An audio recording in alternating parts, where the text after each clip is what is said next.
जब चारों भैयाओं ने प्रार्थना करी, तब नारद जी ने अपने मन की व्यथा पूरी अपने अग्रजों, अपने भाइयों को सुनाई। अरे भैया क्या बताऊं, इस संसार में मैं विचरण कर रहा था सत्संग की इच्छा से कि कहीं मुझे सत्संग मिले, भगवान का भजन मिले, भगवान का चिंतन मिले। पर मैंने सारे संसार में भ्रमण करके देख लिया, पर कहीं भी मुझे भगवान की सत्संग का आनंद मिला नहीं। सनकादिक बोले कहां गए थे? तीर्थों में जाओगे जब तो सत्संग का आनंद मिलेगा। बोले महाराज ऐसे कोई तीर्थ नहीं है जहां मैं ना गया हूं। हरे क्षेत्रम कुरुक्षेत्रम श्रीरंगम सेतु बंधनम। हरिद्वार गया, ऋषिकेश गया, सेतुबंध, रामेश्वर गया, महाराज संसार के सारे तीर्थ गया, पर तीर्थों का तीर्थत्व नष्ट हो गया। महाराज मेरा मन बड़ा उदास है, समझ नहीं आता क्या करूं। अरे महाराज जब मुझे तीर्थों में सत्संग का आनंद नहीं मिला तो मैंने मन में विचार किया कि जब तीर्थों में सत्संग का आनंद नहीं तो संतों के यहां तो सत्संग का आनंद मिलेगा। ऐसा मन में विचार करके मैं सीधे संतों के यहां पहुंचा, और जैसे संतों के यहां पर मैं गया तो संतों के यहां तो मैंने और भी बड़ी विडंबना देखी। महाराज क्या विडंबना देखी? बोले तपसी धनवंत दरिद्र ग्रही कली कौतुक तात न जात कहीं। महाराज संतों के यहां तो मैंने ऐसी बड़ी विडंबना देखी कि संत भी पाखंड परायण होते चले जा रहे हैं।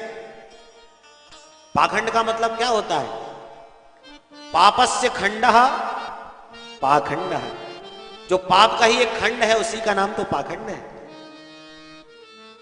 संतों की परिभाषा बदल गई महाराज, संत भी पाखंड परायण होते चले जा रहे हैं। बोले भैया ये इतनी बड़ी महल अटारी, ये इतने बड़ा महल किसका है? जवाब मिलता है त्यागी जी महाराज का। और बोले भैया ये बच्चे किसके खेल रहे हैं? जवाब मिलता है ब्रह्मचारी जी महाराज के। और ये इतना हल्ला इतना शोर कहां से सुनाई दे रहा है? जवाब मिलता है मौनी बाबा के आश्रम से। महाराज संतों की परिभाषाएं इतनी बदल गई कि समोसा के साथ हरी चटनी खिला खिला करके ही लोगों पे कृपा बरसानी शुरू कर दी। समोसा के साथ हरी चटनी खाओ सही कृपा आनी शुरू हो जाएगी। ऐसे संतों को देख देख करके मेरा मन इतना अशांत हो गया महाराज कि मैं बड़ा दुखी हो गया कि जब संतों के यहां भी सत्संग का आनंद नहीं तो सत्संग का आनंद फिर मिले कहां?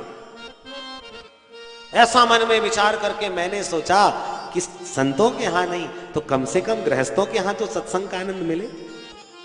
परंतु महाराज मैंने गृहस्थों के यहां तो और भी बड़ी विडंबना देखी। क्या देखा महाराज? बोले तरुणी प्रभुता गे शाल को बुद्धिदायका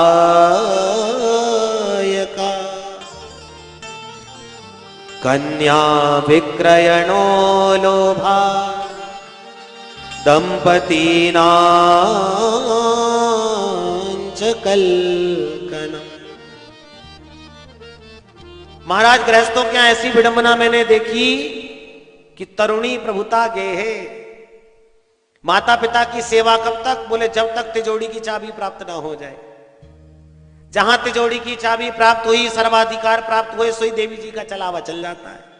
सुनो जी, मैं अपने घर परिवार भाई बंधु सबको छोड़ के तुम्हारे घर आई हूं, और यदि तुम मेरी नहीं सुनोगे तो मैं तुम्हें छोड़ करके फिर चली जाऊंगी। इसलिए यदि मेरे साथ रहना है तो जैसा मैं कहती हूं वैसा करो। और फिर देवी जी का चलावा चल जाता है तो माता पिता की खटिया या तो किसी तीर्थ स्थल पर या वृद्धाश्रम में पहुंचा दी जाती है। आई पराई छोकरी और छोड़े डोकरा डोकरी। प्रेम से कहो श्री राधे।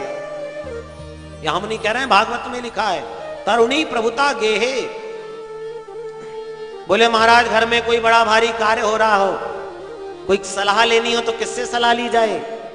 तो ससुराल से साले साहब को बुलवाया जाता है। शाल को बुद्धिदायका, वो जो सलाह देंगे वही माना जाएगा। महाराज ऐसी विडंबना हो गई कि कन्याओं का क्रय विक्रय होने लगा। पहले लोग समधी बनते थे। समधी का अर्थ जानते हैं आप लोग? समधि का अर्थ होता है सम माने सामान्य और धी माने बुद्धि। जिनके विचार सामान्य हैं, जिनकी बुद्धि सामान्य है, वो समधि होते थे। और आज के समय में जहां सौदा पड़ जाए सो समधि बन जाते हैं। हमारा एक जगह शादी हो रही थी तो एक व्यक्ति समधि बन रहे थे, तो हमने उनसे पूछा भाई समधि तो बन रहे हो पर समधि का अर्थ जानते हो? बोले समधि का अर्थ तो नहीं जानते पर अर्थ के लिए ही समधि बने हैं, समधि बनेंगे तभी तो अर्थ मिलेगा। बोलो राधे राधे। महाराज ऐसी स्थिति हो गई कि कन्या विक्रयण लोभात, कन्याओं का क्रय विक्रय होने लगा। दंपति नांच कलकनम, उसके बाद भी महाराज पति पत्नियों में आए दिन महाभारत छिड़ी हुई है, कहीं भी शांति नजर नहीं आती।